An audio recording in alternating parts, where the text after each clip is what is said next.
हाँ जी, तो आज हम सीख रहे हैं जी डेप्रिसिएशन। ठीक है जी, सबसे पहली चीज़ जो मुझे जाननी है डेप्रिसिएशन। हाँ जी, डेप्रिसिएशन का मीनिंग क्या है जी? डेप्रिसिएशन का मतलब है, सिंपल सी बात है, fall in the value of fixed assets.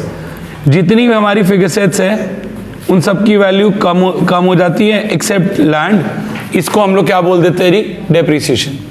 ठीक है जी। अब पर इस फॉल के साथ ना दो चीज़ें बहुत इंपॉर्टेंट है। सबसे पहली बात, ये जो फॉल है it is a permanent. Permanent से हमारा क्या मतलब है? जो एक बार ही एसेट की वैल्यू कम होगी तो दोबारा सेम वैल्यू पे जाना बहुत मुश्किल है। So this fall is a permanent in nature. For example, आपने एक बार गाड़ी ली, ठीक है जी, गाड़ी आपने 10 साल चलाई, 10 साल चलाने का आपने कहा चल भाई गाड़ी का सब कुछ बदल दो। 10 साल चलाने के बाद अगर मैंने गाड़ी मानो उस टाइम पे ली थी 10 लाख रुपए की, 10 साल के बाद उसकी वैल्यू सपोज बची है 2 लाख रुपए, मैंने गाड़ी पे इंजन बॉडी सब चेंज करा दी, क्या मुझे दोबारा 10 लाख रुपए मिलेंगे? तो this fall is permanent in nature, दोबारा मिलना जरूरी है। दूसरी चीज, this fall is permanent and gradual in nature. Gradual से हमारा मतलब क्या? इसकी वैल्यू हमेशा कम होगी। मतलब मैंने नई गाड़ी लेके छोड़ दी, मैंने कहा जी 10 साल तक मैं गाड़ी नहीं चलाऊंगा, ठीक है जी, क्या मेरे को अभी भी उतने पैसे मिलेंगे जितने मैंने गाड़ी ली थी? आप चलाओ या ना चलाओ कोई फर्क नहीं पड़ेगा। सो डेप्रिसिएशन क्या है? It is a permanent and a gradual fall in the value of fixed assets, it is known as depreciation. अब अगली चीज आती है हमारे पास कॉजेज ऑफ डेप्रिसिएशन कि ये लगता क्यों है। ठीक है जी, इसके मेन कॉजेज क्या है जी? सबसे पहला रीजन है जी हमारे पास जो मेन रीजन आता है इसका, due to wear and tear. Wear and tear से हमारा क्या मतलब है? अगर हम गाड़ी लेंगे तो गाड़ी चलाएंगे तो थोड़ी सी चलेगी तो खराब भी होगी। तो वियर एंड टियर मतलब कोई टूट फूट गई तो उसकी वजह से उसकी वैल्यू क्या हो जाएगी? रिड्यूस। हम देख रहे हैं कि डेप्रिसिएशन लगता क्यों है? जो भी मैंने गाड़ी ली या जो भी मैंने फिक्स्ड एसेट ली उसकी वैल्यू क्यों कम हो रही है? सबसे पहला रीजन क्या है? Wear and tier. चलाएंगे जितने किलोमीटर चलेगी उतनी वैल्यू डाउन होती जाएगी। तो दूसरा रीजन क्या आ गया? Due to usage. एक गाड़ी 1 लाख किलोमीटर चली है उसकी वैल्यू कुछ होगी, और एक गाड़ी 4 लाख किलोमीटर चली है उसकी वैल्यू शायद और भी कम होगी, क्योंकि जितनी चलेगी उतनी वैल्यू डाउन हो जाएगी। सो सेकंड पॉइंट क्या आ गया? Due to usage. तीसरा पॉइंट आ गया जी ड्यू टू एक्सीडेंट। एक्सीडेंट का मतलब जी हमने गाड़ी ली, चलानी आती नहीं थी, शोरूम के बाहर निकालते बिठा दी, तो आपको एक्सीडेंट हो जाएगा, क्या दोबारा सेम वैल्यू मिलेगी? नहीं। So it is a permanent and the gradual decrease. ठीक है जी। अगला रीजन आता है due to fall in the market price. Due to fall in the market price से अब हमारा क्या मतलब है? जो हमने असेट ली, ठीक है जी, अगर उसका मार्केट प्राइस कम हो जाएगा तो असेट की वैल्यू अपने आप ही कम हो जाएगी। सबसे अच्छा एग्जांपल है जी इसके आपके आईफोन। मानो अभी किसी के पास कोई भी अगर आईफोन है, उसने सपोज आईफोन 12 लिया होगा जिस भी ज़माने में, उस टाइम पे आया होगा 70,000 का, ठीक है जी। क्या आज आईफोन 12 का मार्केट प्राइस 70,000 है? नए का प्राइस ही सपोज 50,000 हो गया, क्योंकि आज मुझे दोबारा 70,000 रुपये मिलेंगे? नहीं मिलेंगे। So this fall is a permanent in nature. ठीक है जी। और लास्ट सबसे इंपॉर्टेंट चीज, ड्यू टू ऑब्सोलेंस। ठीक है जी। ऑब्सोलेंस वाला पॉइंट भी बड़ा इंपॉर्टेंट है। अब ये ऑब्सोलेंस का मतलब क्या होता है? Change in technology. Regular basis पे टेक्नोलॉजी चेंज होती रहती है। अगर टेक्नोलॉजी चेंज होएगी तो आपकी एसेट की वैल्यू रिड्यूस हो जाएगी। दोबारा एग्जांपल, आपके आईफोन, मानो मेरे पास आईफोन 11 है, वो 4G फोन था, ठीक है जी। उसके बाद 12, 13, 14 जो भी प्रो मैक्स जो भी कुछ आया, सब में 5G आ गया। क्या टेक्नोलॉजी चेंज होने से मेरे पुराने फ़ोन की वैल्यू डाउन जाएगी? बिल्कुल जाएगी भाई। उसमें 5G जब आ जाएगा मार्केट में तो मेरे फ़ोन में चलेगा ही नहीं, क्योंकि टेक्नोलॉजी नहीं है। तो जब भी टेक्नोलॉजी चेंज होगी आपके एसेट की वैल्यू क्या हो जाएगी? कम। तो ये कॉजेज फॉर डेप्रिसिएशन आपको याद रखने। मेनली इसके अंदर कौन कौन से कॉजेज है जी? 4 को मैंने बहुत सारे लिखवाया, आपको 4 एटलीस्ट याद रखने। पहला क्या है? वियर एंड टियर, हम चलाएंगे तो वैल्यू कम हो जाएगी। दूसरा क्या है? यूसेज। तीसरा क्या है? एक्सीडेंट। चौथा fall in the market price. और पांचवा क्या? Due to obsolescence. ऑब्सोलेंस का मतलब समझ में आ गया? टेक्नोलॉजी चेंज होना। आपसे पूछ सकता है what are the causes for depreciation, तो हमें पता होना चाहिए। ठीक है जी। वैसे इसके अलावा एक पॉइंट और भी बता देता हूं, ठीक है जी, हमें पता होना चाहिए due to expiry of time. अगर एक्सपायरी ऑफ टाइम भी आ गया तो भी एसेट की वैल्यू डाउन हो जाएगी। जैसे आप लोगों को ध्यान होगा, अभी हरियाणा गवर्नमेंट ने पॉलिसी निकाली है कि पेट्रोल गाड़ियाँ चलेंगी 15 साल और डीजल गाड़ियाँ चलेंगी 10 साल, तो उसके बाद वैल्यू क्या हो जाएगी? कोई लेगा क्या 15 साल के बाद मेरी पेट्रोल गाड़ी को? चाहे बिल्कुल सही, कोई लेगा, क्योंकि वो क्या करनी पड़ेगी? स्क्रैप करनी पड़ेगी। तो ये सारे इसके क्या आ गए जी? Causes for depreciation. ठीक है जी। नेक्स्ट पे चलते हैं जी। इसके बाद हमारे पास मेथड फॉर डेप्रिसिएशन। ठीक है जी। अब हमारे पास डेप्रिसिएशन निकालने के रियल लाइफ में बहुत सारे मेथड्स हैं, बट हमारे सिलेबस में मेनली दो ही मेथड्स आते हैं। ठीक है जी। एक मेथड क्या है, स्ट्रेट लाइन मेथड, और दूसरा है मेरे पास रिटर्न डाउन वैल्यू मेथड। अभी पहले ना सारे मेथड का मतलब समझ लेते हैं कि क्या होता है। सबसे पहले मैंने क्या बोला जी, straight line method. Straight line method, इसके ना 4 नाम है भाई। ठीक है जी। एक और है इसका ओरिजिनल कॉस्ट मेथड, किसी भी एक नाम से पेपर में आ सकता है। Straight line method, original cost method, equal installment method, और उससे अगला फिक्स इंस्टॉलमेंट मेथड। ठीक है जी। और दूसरा मेथड है हमारे पास रिटर्न डाउन वैल्यू मेथड, और फिर आता है हमारे पास डिमिनिशिंग बैलेंस मेथड, और इसका एक और नाम होता है रिड्यूसिंग बैलेंस मेथड। देखो पेपर के अंदर तो यही आना है, रिटर्न डाउन वैल्यू, पर सीखने तो दोनों हैं, और सबके ना नाम भी पता होने चाहिए भाई, कौन से मेथड पे कह रहा है। कहीं हम लोग, कई मूर्ख मैंने क्या करते हैं, फीलिंग में आता पूरा क्वेश्चन सॉल्व है, पर ये क्वेश्चन आया होता है इस मेथड से करने के लिए इससे कराते हैं, इससे आया होता तो इससे कराते हैं। मैम के लिए बिल्कुल आसान काम है, काटा मार के 0 दे देगी क्योंकि आपका आंसर गलत आ रहा है। तो दोनों के अंदर क्या फर्क है, पहले ये समझते हैं। Straight line method, equal installment या फिक्स इंस्टॉलमेंट मेथड, इसके अंदर ना डेप्रिसिएशन हमेशा सेम रेट पे लगता है। फॉर एग्जाम्पल, मैंने कोई मशीनरी ली 1 लाख रुपए की, और हम लोगों ने डिसाइड किया कि भैया हमारा रेट ऑफ डेप्रिसिएशन लगेगा 10%। हमने मशीनरी कितने की ली, 1 लाख, हमारा रेट ऑफ डेप्रिसिएशन कितना लगेगा, 10%। अब मैं 1 लाख को कितने से डेप्रिशिएट करूंगा, 10%, मतलब पहले साल में कितना डेप्रिसिएशन लगाऊंगा, 1 लाख के ऊपर 10%, कितना बनेगा, 10,000। अब कितना बच गया जी, 90। इस मेथड के अकॉर्डिंग स्ट्रेट लाइन में हमेशा 10,000 लगता रहेगा। अब अमाउंट कितना बच गया, 80,000। फिर दोबारा कितना लगाऊंगा, 10, अमाउंट कितना बच गया जी, 70,000। तो इस मेथड को क्या बोल देते हैं, स्ट्रेट लाइन मेथड, जहां हमेशा सेम रेट पे डेप्रिसिएशन लगता जा रहा है, या हमारे पास एक ही रेट पे डेप्रिसिएशन लगता जा रहा है। दूसरा क्या आ रहा है, रिड्यूसिंग बैलेंस मेथड। इसमें क्या, हर बारी अमाउंट ऑफ डेप्रिसिएशन कम होता रहेगा। जैसे 1 लाख रुपए की मशीन ली, पहली बारी 10% डेप्रिसिएशन लगाया, कितना बनेगा, 10,000, माइनस कर कितना बच गया जी, 90। अगली बारी इसी के ऊपर 10% लगाएंगे, कितना बन जाएगा जी, 9,000, कितना बच गया, 81। फिर अब इसके ऊपर दोबारा 10%, कितना लगाएंगे, 8100, अमाउंट कितना आ गया, 72900। प्रैक्टिकली ये मेथड ज़्यादा बेटर है। ठीक है जी। और यही मेथड अप्रूव्ड भी है कि यही मेथड सब लोग यूज़ करते हैं। ये तो सिर्फ हमारी क्वेश्चन के लिए, मतलब ये हमारे क्वेश्चनों में आएगा, रियल लाइफ में यही मेथड यूज़ करते हैं। इलस्ट्रेशन नंबर 6 कह रहे हैं, on 1 April 2015 Ashoka limited purchase a machinery of 5 lakh plus IGST 12%। सुनो, ये चैप्टर में क्वेश्चन करते हुए IGST का कोई रोल नहीं है, काटा मार देंगे, मतलब कहीं पे भी IGST को रिकॉर्ड नहीं करना। फिर आगे करेंगे on 1 July 2018। Sir IGST record करना है, मतलब नहीं, कहीं पे भी शो भी नहीं करना। कह रहे हैं ऑन इंक्लूडेड IGST एक्सक्लूडिंग होता है, बट उसको शो नहीं करते क्योंकि मशीनरी की कॉस्ट तो 5 लाख की बनेगी ना। On 1 July 2018 the machinery was sold for ₹2 lakh plus IGST 12% per annum. सुनो, आपको ना ऐसा क्वेश्चन आएगा, तो इन क्वेश्चन के साथ ना एक ही प्रॉब्लम है कि ये ना हमारी सीक्वेंस के अकॉर्डिंग नहीं चलेंगे। तो क्वेश्चन स्टार्ट करने से पहले हम लोग बनाएंगे अपना वर्किंग नोट। ठीक है जी। वर्किंग नोट बनाने से हमारा क्या फायदा है, अभी ना एक ही मशीनरी है तो अभी समझ में आ रहा है। पेपर में जो क्वेश्चन आएगा उसमें 4 मशीनरी खरीदेंगे, 2 बेचेंगे, उनकी डेट हम भूल जाएंगे और बार बार पैराग्राफ पढ़ेंगे तो दिक्कत आएगी। तो इस वजह से हम बनाएंगे वर्किंग नोट। वर्किंग नोट का कोई नंबर नहीं है, सिर्फ यहाँ लिख रहे हैं कि मुझे क्वेश्चन कैसे करना है डेट वाइज। तो पहले में हम लिखेंगे यहाँ डेट, फिर यहाँ लिखेंगे परचेज, फिर लिखेंगे सेल, और फिर लिखेंगे डेप्रीसिएशन। पहला क्या, डेट, फिर परचेज, फिर सेल, फिर क्या है, डेप्रीसिएशन। तो कंपनी ने पहली मशीनरी कब ली, 1 अप्रैल 2015 को।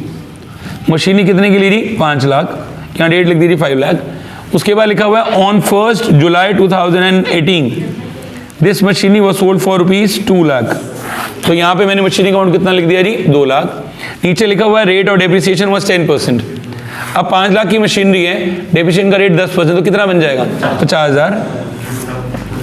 एंड मेथड बोला हुआ है ओरिजिनल कॉस्ट मेथड, वही जो हमने भी पहले वाला मेथड सीखा है। वर्किंग नोट बन गया। अब हम चलते जी अपने अकाउंट पे। ठीक है जी, ये बन रहा machinery account, date particulars amount, date particulars amount. फिर डेट, पर्टिकुलर्स, अमाउंट, खरीदी भी है बेची भी है। प्लीज जरा ध्यान देना क्वेश्चन कैसे करना है। और ऊपर जरूर लिख के आना है मशीनरी अकाउंट। और हाँ, यहाँ जो अकाउंट लिखना है ना, ये पूरा लिख के आना है ACCOUNT। A/C नहीं लिखते, A/C वो नहीं लिखना, अकाउंट पूरा लिख के आना। ठीक है जी, बोर्ड के हिसाब से जरूरी है, सारे लेजर अकाउंट्स में ऐसे लिखते हैं, नहीं तो नंबर कट सकते हैं अगर 100 में से 100 आने तो। वैसे तो ऐसे हालात ही नहीं है, भगवान की अलग कृपा है, बट फिर भी चलो अब ध्यान देते हैं। पर हमने मशीनरी कब लिए? 1/4/2015 को, जब हम मशीनरी खरीदते थे। याद है एंट्री क्या जी करते थे? Machinery account debit to bank account, machinery account debit to cash account. तो जब हम मशीनरी खरीदेंगे, यहाँ डेट लिखेंगे 1/4/2015, इधर क्या आ जाएगा? To bank account. मशीनरी कितने की ले ली जी? 5 लाख रुपए। टू बैंक अकाउंट मशीनरी कितनी की आ गई? 5 लाख। पहला स्टेप डन। अब सुनो, क्या इस साल में हमने कोई और मशीनरी ली है? नहीं। इलस्ट्रेशन नंबर 6 है भाई। ठीक है जी, अब हमने मशीनरी कितने की ली है जी? 5 लाख। यहाँ डाल दिए to bank account 5 lakh rupees. क्या हमने इस साल में कोई और मशीनरी ली है? नहीं। हम लोग अकाउंटिंग ईयर फॉलो करते हैं, हमारा ईयर कब एंड होगा? तो यहाँ डेट क्या आएगी? 31 मार्च 2016। अब यहाँ पे हम क्या लगाएंगे? डेप्रिसिएशन। डेप्रिसिएशन लगाने की एंट्री क्या होती थी? Depreciation account debit to machinery. तो मशीनरी का अकाउंट क्या हुआ? क्रेडिट। यहाँ पे क्या आ जाएगा? By depreciation account. कितने का डेप्रिसिएशन लगा दिया जी? 50,000। चलो नेक्स्ट, हमने मशीनरी खरीदी तो क्या वर्ड लगाया? To bank. डेप्रिसिएशन लगाया तो यहाँ पे क्या आ गया? Bye depreciation. अब डेट क्या आएगी? 31 मार्च 2016। दोबारा यहाँ पे क्या आ जाएगा? Bye balance CD। 5 लाख की मशीनरी थी, डेप्रिसिएशन कितना लगाया? 50,000। बैलेंस कितना बच गया? 4,50,000। टोटल किया दोबारा कितना हो गया? 5 लाख। टोटल किया दोबारा कितना हो गया जी? 5 लाख। वही लेजर वाला process, to bank by depreciation. इसके बाद क्या आ गया जी? By balance CD। बैलेंस आ गया। अब अगली डेट दोबारा क्या आएगी? 1/4/2016। इधर क्या आ जाएगा? To balance brought down. इस CD को उठा के यहाँ क्या फेंकूंगा? BD। कितना आ जाएगा? 4,50,000। ठीक है जी, अब दोबारा क्या लगेगा? डेप्रिसिएशन। कौन सी डेट को? 31 मार्च 2017। जब तक वो दिन नहीं आएगा जिस दिन मैंने मशीनरी बेची है, तब तक मैं ऐसे खेलता रहूंगा, हर साल डेप्रिसिएशन लगाता रहूंगा। स्ट्रेट लाइन मेथड है तो हर साल कितना लगेगा? 50,000। तो यहाँ मशीनरी कितनी गई? 450। अब उसको डेप्रिसिएशन लगाएंगे, कितना लगेगा? 45। नहीं भाई, स्ट्रेट लाइन मेथड है तो कितना आ जाएगा? बाय डेप्रिसिएशन दोबारा कितना आ जाएगा? 50,000 बाय डेप्रिसिएशन अकाउंट। पेपर में DEP नहीं लिख के आना, पेपर में पूरा लिख के आना है, बाय डेप्रिसिएशन अकाउंट। ठीक है जी, अब क्या जी करेंगे? अगला स्टेप क्या था? प्रोसेस यही है, पहले B बैंक, फिर D डेप्रिसिएशन, फिर बैलेंस, फिर क्या आएगा? बैलेंस, फिर डेप्रिसिएशन, फिर बैलेंस। क्या आ जाएगा? Bye balance CD। 31/3/2017। कितना बैलेंस बच गया? 4.5 लाख की मशीनरी थी, कितना माइनस किया? 50,000। Amount left is 4 lakh. Total करके कितना हो गया जी? 4,50,000। टोटल करके कितना आ गया? 4,50,000। चले नेक्स्ट, फिर अगली डेट क्या आएगी? 1/4/2017। To balance brought down. 4 lakh रुपए यहाँ डाल दिया। फिर अगला क्या करना है? डेट कब आनी है? 1/7/2018।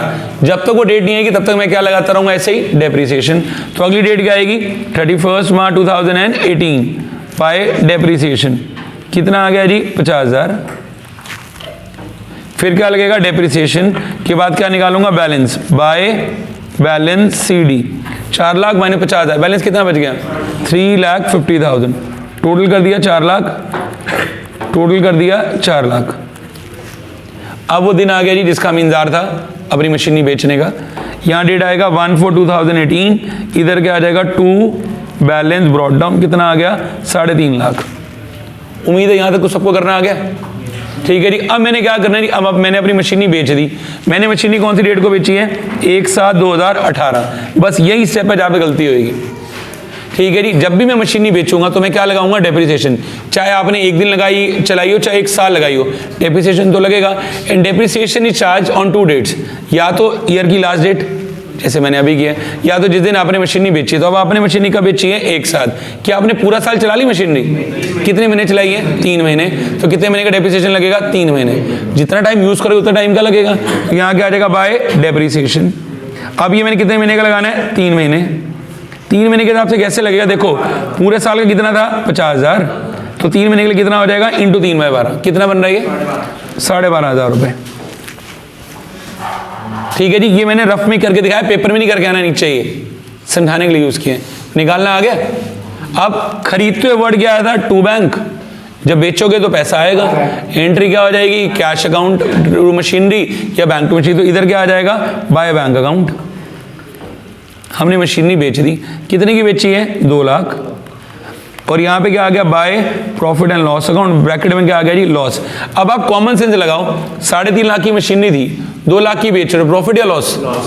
ऑब्वियसली बात है, घाटे में जा रही है। तो कैसे निकालेंगे loss? 3,50,000 minus 12,500 minus 2 lakh. This balancing figure is the loss. ये आ रहा है 1,37,500। टोटल कर दिया 3.5 लाख, टोटल कर दिया 3.5 लाख। हाँ जी, इलस्ट्रेशन नंबर 15 भाई। क्वेश्चन स्टार्ट करने से पहले सबसे पहले हम लोग बनाएंगे अपना वर्किंग नोट। यहाँ लिखा हुआ है रोहिणी सीमेंट परचेज, इलस्ट्रेशन 15, पे नंबर 54 रुपये। Rohini cement purchase machinery on 1st April 2015 for ₹80,000. On 1st July 2016, it purchased additional plant of 48,000. On 1st December 2017, the first plant was sold for 42,000. Same date, a fresh plant was purchased for 75,000. ऐसा full fledge question ही paper में आएगा। अब यहाँ पे ध्यान दो, इतना बड़ा पैराग्राफ बार बार कौन पढ़ेगा पेपर में? ठीक है जी, तो इस वजह से हम अपना टाइम बचाएंगे और इससे कई लोगों का साल भी बच जाएगा।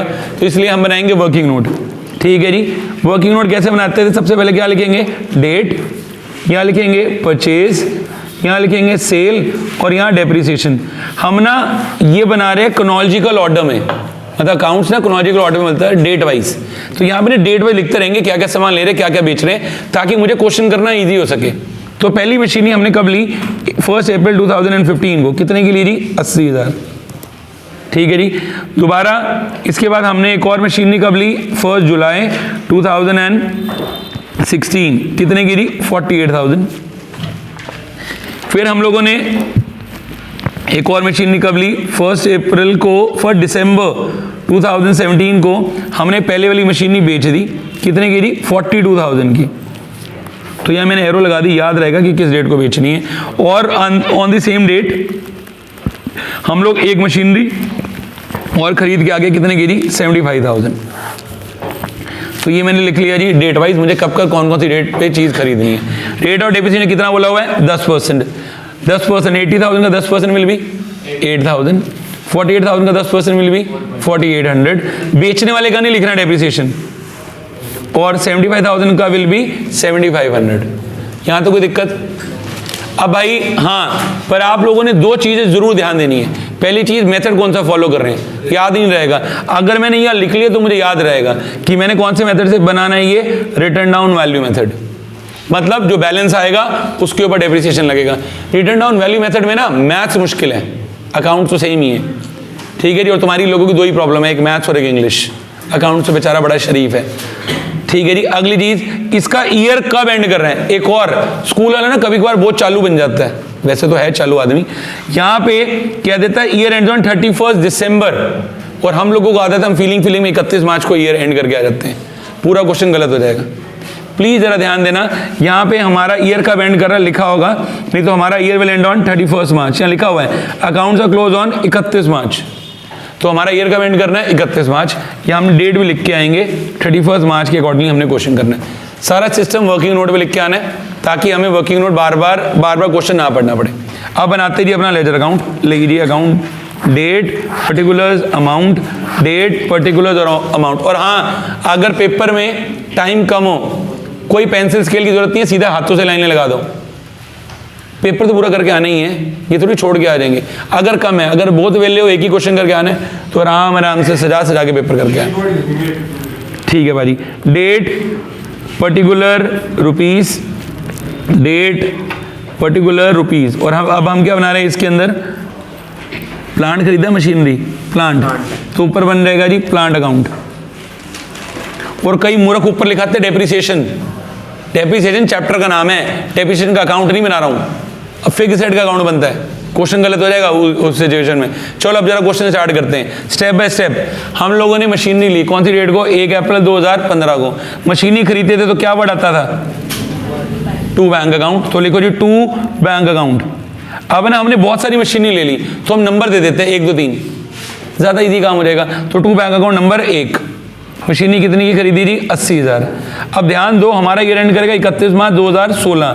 क्या इससे पहले हमने कोई और मशीनें ली है? यस या नो? नो। तो इसका क्या लगेगा? Bye depreciation on first machinery. कितना था जी डेप्रिसिएशन? 8,000 रुपये जो हमने लगाया था। डेप्रिसिएशन कितना था? 8,000। अगला स्टेप क्या था? Bye balance CD। तो यहाँ डेट क्या आ जाएगी? Bye balance CD of first machinery. 80,000 की मशीनरी थी, 8,000 डेप्रिसिएशन लगा दी, कितना बच गया जी? 72,000। तो यहाँ टोटल करके कितना आ गया जी? 80। यहाँ टोटल करके कितना आ गया जी? 80। चले नेक्स्ट, अगली डेट क्या आएगी? 1/4/2016। और नेक्स्ट स्टेप में क्या आएगा? To bank account number to balance BD number 1। ये जो मशीनरी थी इसका बैलेंस ट्रांसफर करने कितना आ गया जी? 72,000। और यहाँ पे ना देखो मैंने यहाँ टिक भी कर रहा हूँ, मैंने अगली मशीनरी कब ली? 1/7/2016। तो यहाँ टिक कर दिया, ये तो इसी अकाउंटिंग ईयर में आएगी। यहाँ डेट क्या आएगी? 1/7/2016। अब मैं क्या लगाऊंगा? डेप्रिसिएशन। पहले खरीदता हूँ, मशीनरी खरीदूंगा। मशीनरी खरीदने के लिए क्या आएगा? To bank account number 2। एक और मशीनरी आने दो, कितनी की आई? 48,000। चले नेक्स्ट, इसके बाद क्या आएगा जी? अब इसका बाय डेप्रिसिएशन कौन सी डेट को? 31 मार्च 2017 bye depreciation on first machinery. देखो कैसे करना है, इजी। 2 मशीनरी होगी ना, एक का डेप्रिसिएशन एक का बैलेंस। मेथड कौन सा है?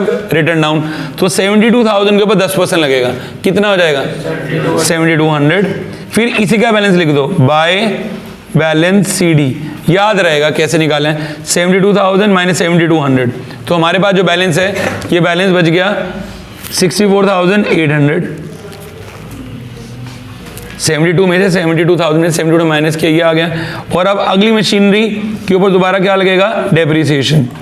यहाँ पे क्या आ जाएगा? By depreciation on second machinery. Please ध्यान देना, क्या पूरे साल का डेप्रिसिएशन लगेगा? अब हमने मशीनरी कब खरीदी है? 1 जुलाई को। हमारा डेप्रिसिएशन कब लग रहा है? 31 मार्च को।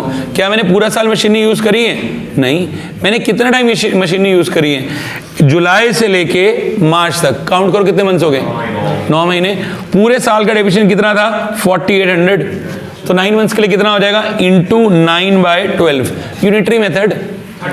4 पेंस की कॉस्ट 40 रुपए, तो 2 की कितनी हो जाएगी? 20। 12 महीने के लिए 4800, तो 9 महीने के लिए इंटू 9/12 कितना हो गया जी? 3600। फिर क्या आ गया? बाय, अब लगा दिए यहाँ पे क्या आ जाएगा? बाय बैलेंस CD 48,000 माइनस 3600 कितना बच गया? 44400। टोटल कर दिया, टोटल कर दिया। और हाँ एक चीज़ और, हमारे बच्चे बड़े ईमानदार हैं, यहाँ से टोटल करेंगे पहले, फिर यहाँ से करेंगे, गलत आएगा तो गलत लिखाएंगे। और नहीं भाई नहीं, थोड़ा सा स्मार्ट वर्क भी जरूरी है। सीधा यहाँ 2 आइटम है ना, यहाँ टोटल करना आसान है। यहाँ लिखो 120 और सीधा यहाँ कॉपी करके आ जाओ 120। उसने पेपर वाले इतना टाइम नहीं किया कि टोटल चेक करने लगा, सीधा सेम टू सेम लिख के आ जाओ। सेव योर टाइम, और कईयों के लिए सेव योर ईयर टू, साल भी बचाना जरूरी है। आगे नेक्स्ट डेट क्या आएगी? अब 1/4/2017। यहाँ पे क्या आ गया? To balance BD। ठीक है जी। अब इस साल में ना बड़ी दिक्कत आने वाली है, क्योंकि हमने एक मशीनरी खरीदनी है, एक बेचनी है, बहुत हौच पौच होने लगे। प्लीज शांतिपूर्वक देख लेना मैं इसे कैसे कर रहा हूँ। तो पहले तो बैलेंस ट्रांसफर करो, कूल हो गया। कितना बैलेंस था जी पहले का? 64,800। दूसरे का बैलेंस कितना था जी? 44400। अब हमने डिसाइड किया यार 1/12/2017 को पहले वाली मशीनरी हम लोग बेच देते हैं। बेच दो जी, पहली मशीनरी बेचेंगे। बेचने से पहले क्या लगेगा? हमेशा डेप्रिसिएशन। जैसे पीछे लगाया तो यहाँ क्या आएगा? By depreciation on first machinery. Depreciation कभी पूरे साल का नहीं लगता। Depreciation is charge according to the time that you had used the machinery.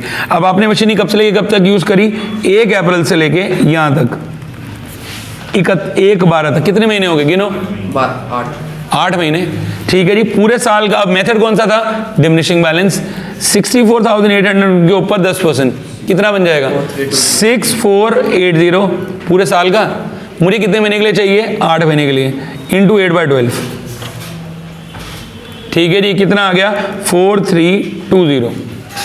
ये कहाँ से आया सर 16480? ये तो ब्रैकेट है, ये देख 64,800 की मशीनरी थी, इसका 10% निकाला, कितना आएगा? ये तो पूरे साल का है, पर तूने क्या पूरा साल मशीनरी चलाई? तूने कितने महीने चलाई?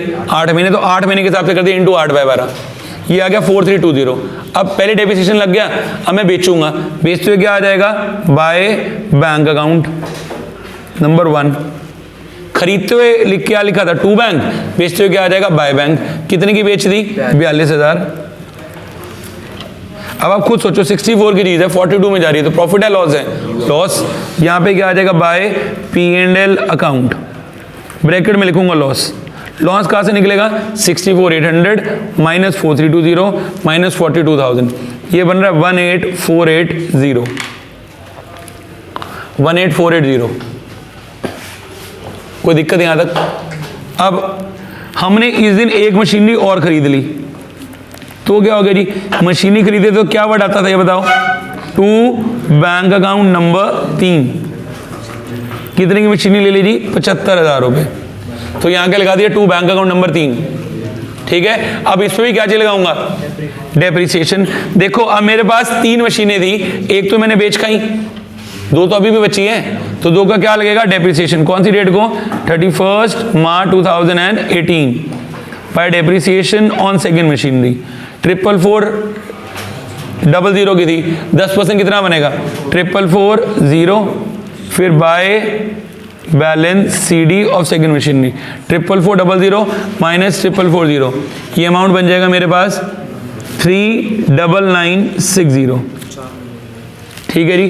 फिर अगली bye depreciation on third machinery, जो हम लोगों ने एक और खरीदी है, ये आपने कब लिए? 1/12।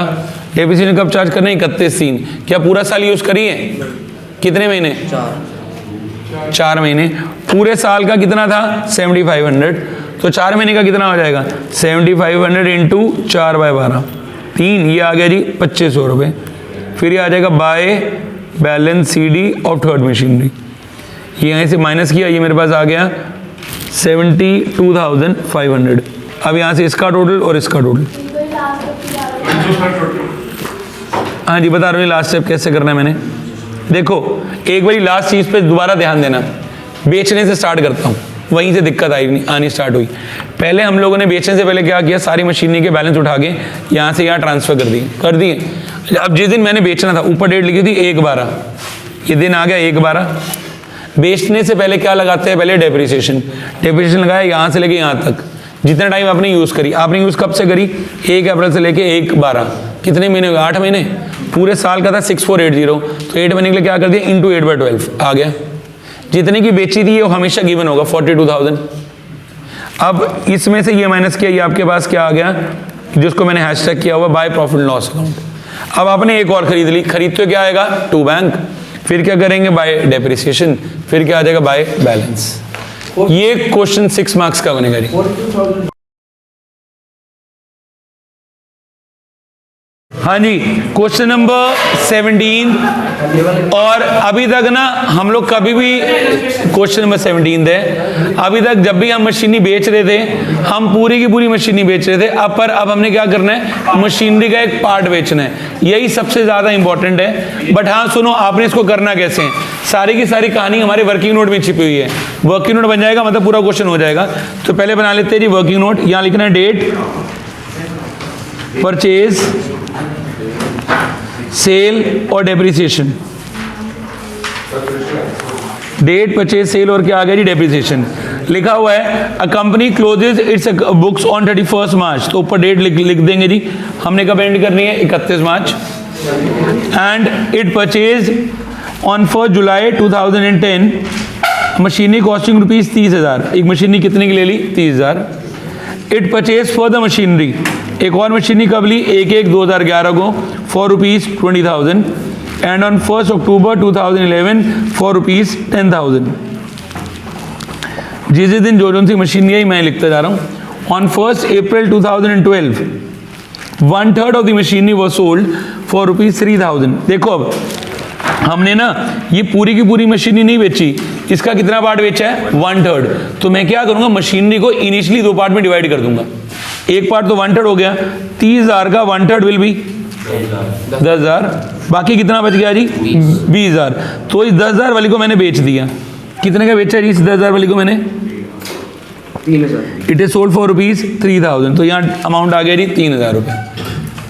ठीक है, आगे लिखा हुआ रेट और डेप्रिसिएशन वॉज 10%, तो डेप्रिसिएशन कितने परसेंट के हिसाब से लगाना है? 10%।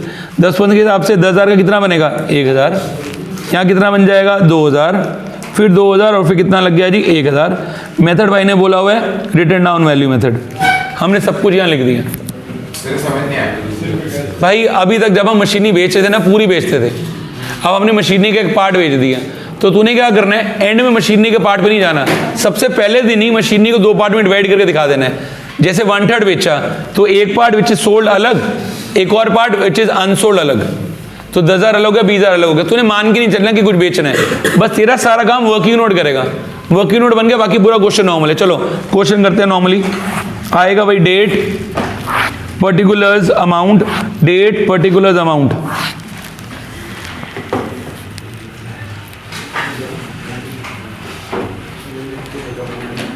चलो जी, मशीनरी पहले खरीदी 1/7/2010 को, मशीनरी खरीदी तो क्या वर्ड लिखते थे?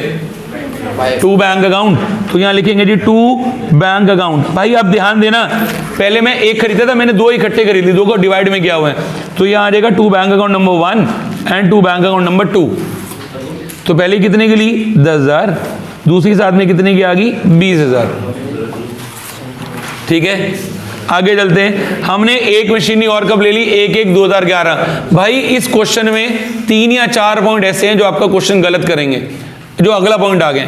अगली मशीन मैंने कब ली? 1/1/2011। अब सबको लगेगा यार ये तो नेक्स्ट अकाउंटिंग ईयर में आएगा, नहीं, ये इसी अकाउंटिंग ईयर में आएगा, बिकॉज हमारा ईयर कब एंड करेगा?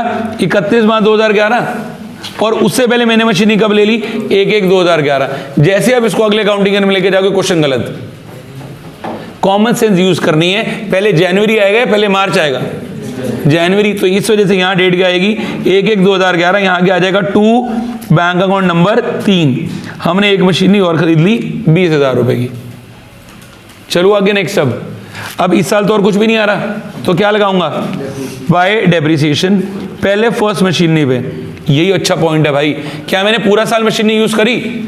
इस क्वेश्चन में हर एक पॉइंट बढ़ गया है। कितना टाइम यूज करी? 1/7 से लेके 31/3, कितने महीने बन रहे हैं? 9 महीने। पूरे साल का 1,000, तो 9 महीने के लिए कितना हो जाएगा? 1,000 इंटू 9/12।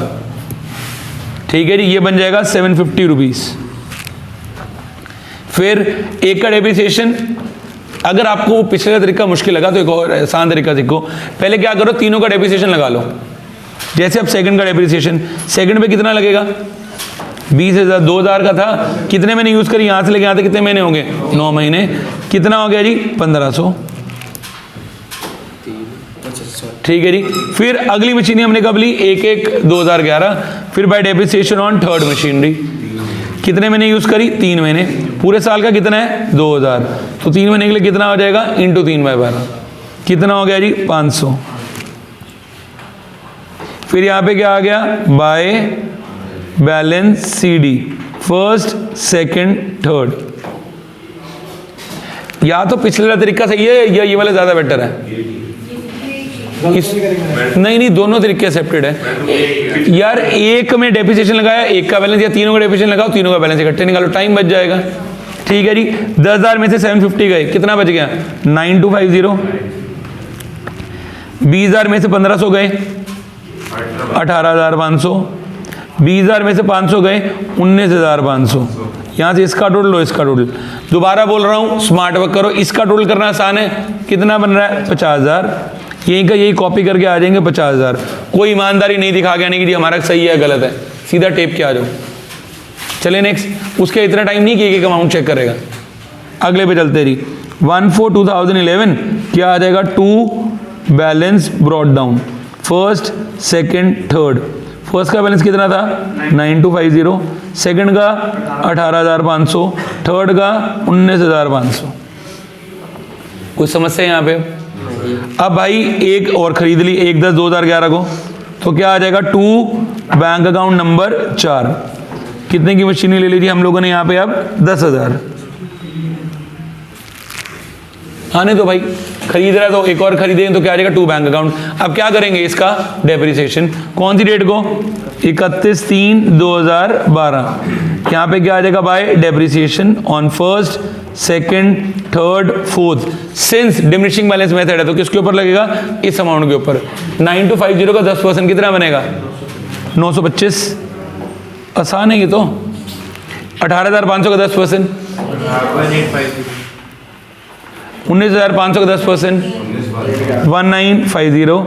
और क्यों 1,000, यही बच्चे फीलिंग में जाके 1000 लगाएंगे, क्वेश्चन गलत। ली कब है, 1/10 को। क्या पूरे साल का डेप्रिसिएशन लगेगा, नहीं। कितने महीने का लगेगा, 6 महीने। तो पूरे साल का कितना, 10,000, 6, हाँ 1,000 का 6 महीने के हिसाब से 500 रुपये। फिर क्या आ जाएगा, bye balance CD 1st, 2nd, 3rd, 4th।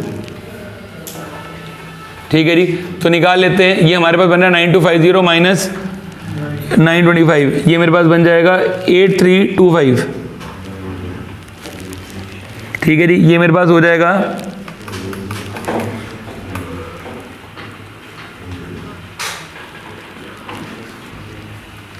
16650। ठीक है जी, 19,500 में से 1950 माइनस करते हैं, 17,550। और 10,000 में से 500 माइनस किया, कितना बच गया जी, 9,500। यहाँ से अब इस पूरे का टोटल 185 प्लस 195 प्लस 100 कितना बन रहा है ये, 57,250। लो जी, 2 साल पूरे हो गए। पेपर में ना 6 नंबर में 3 साल से ज़्यादा का क्वेश्चन सेंस से नहीं बनती, तो हमने अब तीसरे साल पे चलते हैं साथ में। अब ये लास्ट ईयर आ गया। ठीक है जी, यहाँ पे अब मशीनरी बेचनी भी है, तो यहाँ आएगा 1/4/2012, यही थी ना डेट, हाँ जी 1/4/2012। यहाँ पे क्या आ जाएगा, 2 balance brought down 1st, 2nd, 3rd, 4th। बोलो जी, कितना कितना बैलेंस था मेरा, पिछले पेज पे जा रहा था 8325। अगले वाले का 16650। 16,650। अगला 17,550। और लास्ट वाले का 9500। लो जी, यहाँ तक हो गए। अब हमने क्या किया, जरा ये ध्यान देना, हमने साल की पहली डेट को मशीनरी बेच खाई, तो डेट क्या आएगी 1/4/2012। जब आप साल की पहली डेट को बेचोगे तो क्या डेप्रिसिएशन लगेगा, पिछले साल लगा तो लिया और एक भी दिन यूज नहीं करी तो डेप्रिसिएशन लगेगा नहीं, वो क्या आ जाएगा 0। लिखना है तो भी ठीक है, नहीं लिखना तो और भी ठीक है, मर्जी लिखना तो लिखो, नहीं लिखना तो ना लिखो, क्योंकि डेप्रिसिएशन तो लगा ही नहीं। अब यहाँ पे क्या आ जाएगा, खरीदते हुए क्या था 2 बैंक, बेचते हुए क्या आ गया जी, बाय बैंक। कितने की बेची हमने, 3,000। और जो बच गया वो यहाँ पे क्या आ गया, by profit and loss account. एक सेकंड रिपीट कर रहा हूँ जी, ये आ गया जी लॉस, कितना आ गया 5325। भाई देख, हमने ना साल की पहली डेट को मशीन नहीं बेच दी, क्या डेप्रिसिएशन लगेगा, कहाँ से लगाएंगे, कोई लगाएंगे, क्योंकि चलाई नहीं मशीन तो कहाँ से लगेगा। साल की पहली तारीख को अगर मशीन ही बेच दी तो लगेगा ही नहीं, तो जब बेच दे तो यहाँ क्या बाय बैंक, बाकी क्या बच गया बाय पीएनएल।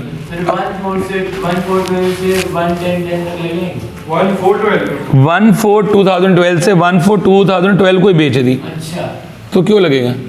ठीक है जी, पर बाकी के ऊपर तो लगेगा।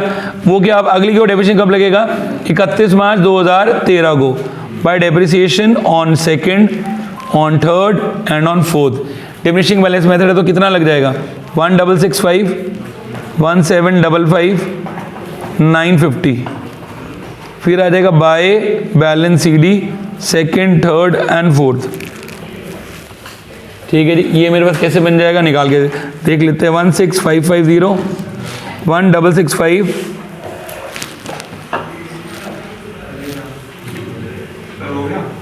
बस एक मिनट भाई, 14985, 17550 माइनस 1755, 15795 और 9500, 8550। अब यहाँ से इसका टोटल और इसका टोटल क्वेश्चन कंप्लीट। और हाँ, आपको क्वेश्चन पता है पेपर में कैसे कंप्लीट होगा? इस बैलेंस को अगली डेट को जरूर ट्रांसफर करके आना है, लिख के आना है टू बैलेंस BD, फर्स्ट तो बेच दी, सेकंड, थर्ड और फोर्थ। यहाँ लिख के आऊँगा 14985 15795 8550।